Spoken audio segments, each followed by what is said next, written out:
CM Chandrababu, మంత్రి Lokesh MLC పట్టభద్రుల vote హక్కును వినియోగించుకున్నారు. తాడేపల్లి మండలంలో ఓటు వేశారు. ఉమ్మడి కృష్ణా జిల్లాల పట్టభద్రుల ఎమ్మెల్సీగా ఆలపాటి రాజేంద్ర పోటీ చేస్తున్న విషయం తెలిసిందే.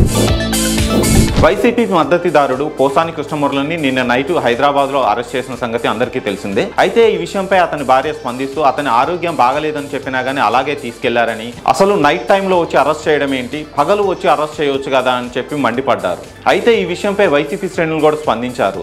ఇలా అరెస్ట్ చేయడం నేరమని, కూటమి ప్రభుత్వం వైసీపీ శ్రేణులపై కక్ష సాధింపు చర్యలు పాల్గొంటుందని, ఇలాంటివి తగదని చెప్పి కొందరు వైసీపీ నేతలు ఆగ్రహం వ్యక్తం చేస్తున్నారు. ఢిల్లీ సీఎం రేఖా గుప్తా అసెంబ్లీలో నిద్రపోవడం తీవ్ర విమర్శలకు దారితీస్తుంది.